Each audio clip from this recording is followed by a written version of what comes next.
What is up and welcome back. We are your Colorado real estate family. Now, we've talked about Arvada in the past. Every time we approach these cities, because we've been doing this channel for 3 years, guys, we try to bring something new into the mix. And recently, a lot of you have been talking about how you kind of want to hear the history behind a few of these cities. And Arvada growing up there, because we both did grow up in Arvada, Colorado as kids, it was always kind of known as a farming town or farming city. And there's actually a reason behind that. So first, let's talk about the history of Arvada. It was actually incorporated as a city back in 1904. And then in June of 1850, Lewis Ralston actually discovered gold in Clear Creek. And if you're not familiar with Arvada, Colorado, Clear Creek is pretty much like on the south side of Arvada. And so that's kind of like the main creek that runs through Arvada, right? And so he discovered gold there, and then it led him to the gold rush that happened over in California. And then after California, Lewis Ralston came back to Colorado, Clear Creek, with some gold seekers in 1858. And they went there to try and find a little bit more gold after that California gold rush. Didn't find much. Eventually, they ended up finding gold deposits at Gregory Gulch in 1859. But in the process of doing that, they dug a bunch of canals. With those canals, it made Arvada the perfect place for farming, because all these canals now, you have all these waterways, and farmers are like, heck yeah, we can do this. And then eventually Arvada became huge into celery, which it really isn't big into celery now, but right. That's pretty much how it became the farming town that it was. It's interesting to see that, a bunch of people went searching for gold, ended up digging up all these canals that eventually ended up irrigating all the farms. Yeah, it's funny too, because this is talking about the history, obviously, but even growing up as kids, I went to a school, and right across the street there were goats and farmland, and it wasn't uncommon to have a school and then have an actual farm next to it. Obviously they were smaller, more like family ran farms, so they weren't like big large farms like you would imagine, but that was something that was not unusual to see. Same thing, going from our house over to the YMCA or the local swimming pool, you would see horses on the side of the road. So it is something that I felt like even as a kid still felt like it existed, and it was unusual when people came into town that weren't used to that, to be like, oh my god, there's goats right there, and you're like, oh yeah, that they've always been there. So it being a little popular, being kind of one of those larger foothill cities. Yeah, it's funny. I actually grew up in one of the farmhouses I believe it was built in 1890 something or something like that. We lived on this huge acreage lot, and then behind us, eventually a Home Depot went in, and then just everything went away from there. And they did the whole urban renewal. We had to move out, and now they're completely redeveloping that whole area right there. But that's actually a good segue into the next thing that we're going to talk about, and exposing you guys to the different areas in Arvada, because there are many different areas. And so the main one we always talk about is Old Town Arvada. This is an area that's blowing up like crazy during COVID, because Old Town, the main street, used to have a pass through where you could drive through there. Now they closed that off completely, and so you could walk it. It's pretty much like a walkable mall. Well, they painted the ground. It definitely created this new feeling. We could not believe it. We went down there, oh, you can't drive on that road anymore. And Yep. It was just kind of marked off. Then eventually it became kind of a artistic way of blocking off that whole area to increase that walkability. It was definitely kind of crowded when there was a lot of cars going through there. So it did improve the Old Town area of Arvada, but it definitely was different growing up there and being oh my gosh, there's painted roads. Our favorite pizza spot that we went to there, it used to get a little loud. If you wanted to sit outside, it was right on that main road, and it's oh man, motorcycles and trucks, and those people who always feel like they need to let you know how awesome their exhaust is. It's dude, I just want to eat my pizza, okay? I don't want to eat your exhaust. But Old Town Arvada is definitely becoming more of your urban style, right? Where they're building a lot of hotels, more of your attached or your multi-family products in and surrounding the water tower right there. Yeah, and so, changed. it's become this huge hub. And then Chelsea also mentioned the foothills, where foothills you have the Candelas, you have Layden Rock over there, this whole newer area of the foothills. But then even if you go further south, they built a lot of developments down there in the 2000s.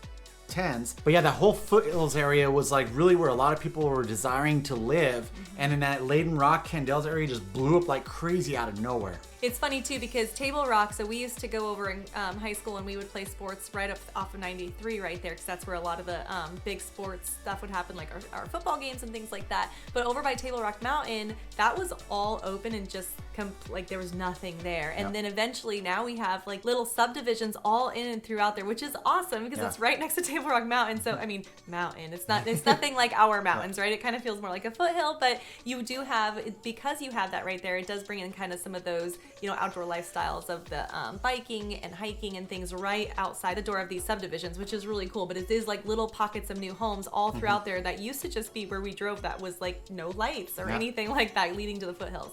Now, there's also this area of that has remained in Arvada that is kind of this suburbia that meets farmland. And I can talk about a couple of these buckets. Actually, one of them's gone. That makes me so sad. But off of Ward Road, as you're going south, when you start to hit like 58th-ish, if you start going west towards the mountains, you're still going to see a lot of those lots that have, you know, a little bit of farmland. Whether or not they have animals or not, you know, it's pretty hit or miss now. But all of that used to be there. However, the lots have remained there, which is really nice. Yeah. You still get some of that farmland. If you go over towards like 72nd Indiana, there used to be a huge like farm on that corner. That's all gone now. So we are seeing people kind of pick up some of these areas, or the Yeah. people who did have farmland moving like in the outskirts of, you know, kind of the Denver metro area. But there are still those areas which, you know, kind of differ from the, you know, whether it's downtown or if it's going to be those foothills. This is going to be kind of that farmland, and there is still pockets of that where you feel that in Arvada. Yeah, and so like Ward Road, Chelsea mentioned that. So this is all directly west of Old Town Arvada.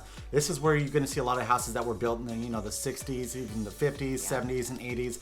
That whole era right there. But then if you go south, we have this new Arvada Ridge area, and that'll be a good segue into our next topic. But this whole Arvada Ridge area is blowing up with these new attached products where you got townhouses and condos, all brand new going in over there. But the biggest reason is because the commuter rail. And Hold so on, before we move on to that though, I have to say I'm a little sad, even though they're super beautiful, and it's nice to see new things coming into Arvada, whether it's the surrounding Old Town or even this area, but that's where the Jolly Rancher factory used to be. Yeah, it used to be And there. I just was driving with my brother the other day, and we were heading north on Ward Road, and off to the right, like it's seriously like embedded in me. Like I Used like to smell it. used to smell it, and we Yep. would try to guess as kids like what the flavor of the day was. I don't even know if they did flavor of the day, honestly. We could have been making that up, but like I do remember being like, what does it smell like? And now it's all new housing. Yeah, it's all new housing now. And So it's a little bittersweet. I'm it not is, gonna lie. It is. There's a lot of things in Arvada that growing up there that we were used to, like even Old Town Arvada, you know, I used to go to, they used to have like this indoor RC racetrack that was massive and stuff. And I didn't even know so, that. Oh yeah, all these things that they used to have funny. there that just aren't there anymore. But this commuter rail, the fact that Yes. Arvada has 3 different stations shows how much it has grown, and then also the popularity of Arvada, Colorado. And so the 3 stations, the first one's going to be Arvada Gold Strike, and then you got your Old Town station, and then you got that Arvada Ridge station. All these commuter rail stations are like right in line there. And I think that the Gold Rush one is new. I don't remember that one. I always remember Old Town and the Arvada Ridge one. And then there's one past that on the G line, because this is the G line of the commuter rail, and that one's going to be in Wheat Ridge, Colorado. But the fact that it has 3 stations, I mean, I don't even think Thornton, Colorado has 3 stations. And No. Arvada, this is like a much shorter area when we are talking about these stations as compared to Thornton, Colorado. But it is becoming highly popular. Now, the one thing about Arvada that is still helpful, which is funny that we actually have those 3 stations now, because the good thing about Arvada is kind of our central Arvada down to South Arvada still had really good access to I-70. Yeah. So it was pretty easy to get around. I will say that's very different if you're living in kind of that northern Arvada, which is the newer area of Arvada now. Mm-hmm. It does feel like it's a lot harder to get to an interstate if you are traveling, let you say, down to Denver. But a lot of people are choosing to go maybe on the west side of town and take Indiana or Highway 93 down. But that is one thing that I was surprised that we got so many transportation opportunities, because it does touch I-70, which is our main highway going west to east. Yeah, and so like if you are on that north side of Arvada, you aren't going to really be near these commuter rail stations. But let's just kind of go over this. Is if you want to take the commuter rail down to downtown Denver or even over into the airport, what do those times look like? And so I just briefly looked it up, and I just like mapped it out. I was like, where do you want to go? And I'm like, oh, here. And so here's what it says. So 21 minutes is what it's going to take to get from Old Town Arvada, that commuter rail station, down into Union Station, which is the main station station in downtown Denver. That's so nice. Yeah, if you want to go over into DIA, it's going to take you about an hour and 7 minutes. Now, one note on that though is all these lines merge into the Union Station. That's the main hub right there. So you pretty much have to go all the way down to Union Station and back out to DIA. But it's nice to know that, hey, I don't have to pay for airport parking. I don't have to go out and bring my car out there or have someone bring me to the airport, because we all know that's the worst thing ever, that you can't just take that commuter rail over to the airport. Okay, before you get to the next one, I will say though, if you are going to the airport, the good thing about North Arvada is going to be that you can shoot straight up and actually take the toll over if you are driving. So that is the nice part about North Arvada, is if you do need to go even to I-25, which is going to be that highway going north and south, you can still also cut over with that toll.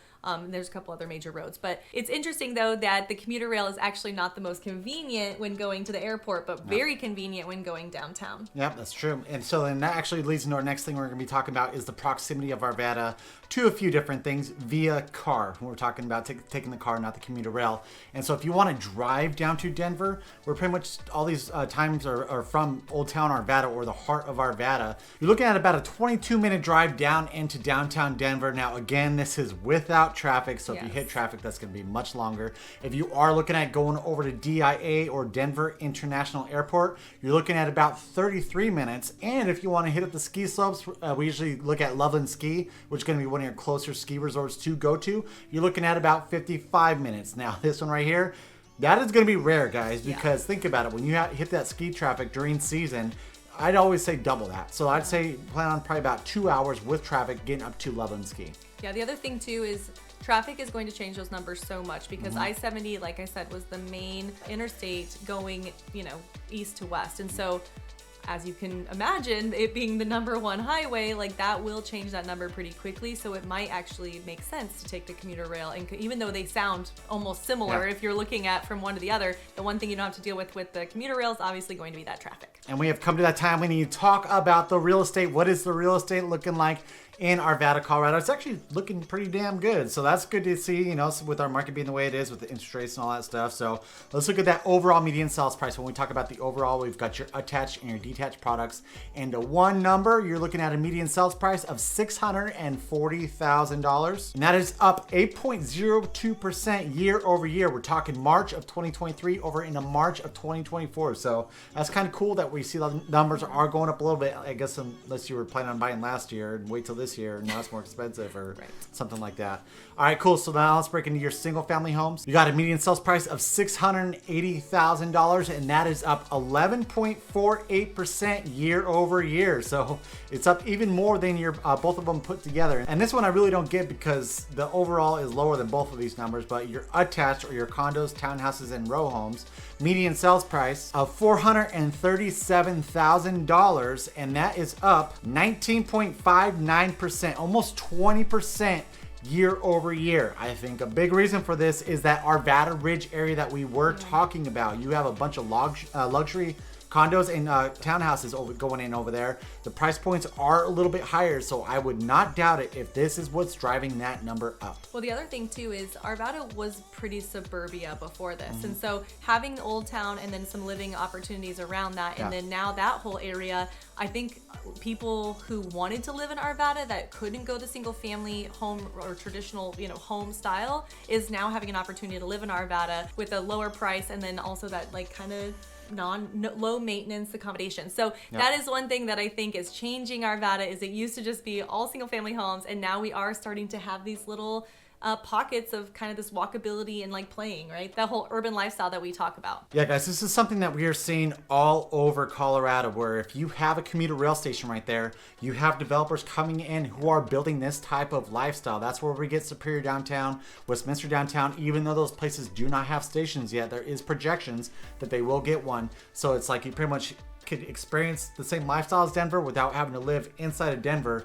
You have a commuter rail station. You are seeing a lot of this urban walkability style of living happening right around them. The other thing, guys, even you might look at these price points and be like, oh man, it's really increased for Arvada. But what you have to remember, this is probably the most crucial thing we'll tell you, is that you're going to be comparing Arvada to Golden is the next like city going south. Yep. You have Superior that kind of touches, and like that Louisville, Lafayette. But the other main city that's going to be as close to the mountains as West Arvada is going to be Boulder. Yeah. So the fact that the like overall is $640,000 is still wonderful. You can get such a great quality home. Now I will say some of those homes that are going to be kind of embedded in the foothills are going to be closer to your 800, 900 like kind of mark. Yeah. But the fact that it's not over $1 million to be just as close to the mountains as say, you know, some of the areas of Golden Yep. really makes Arvada unique. Yep. And it's kind of also what might be driving those double-digit gains. Yep. But it's still way more affordable than its surrounding Yep, cities. that's true. All right, guys, thank you so much. We are always happy to bring you Arvada since it was our initial stomping grounds. If you are looking at purchasing real estate in the Denver metro up to Fort Collins, give us a call or text at that phone number right below. Right below right there. We always answer. It doesn't matter day or time. And if you're not ready to buy, no worries, but do yourself a favor and hit that subscribe button. Give us a thumbs up if you like that video, and also hit that notification bell so you're notified every single time that we put out a new video. All right, guys. Until next time, we love you. Bye. Bye.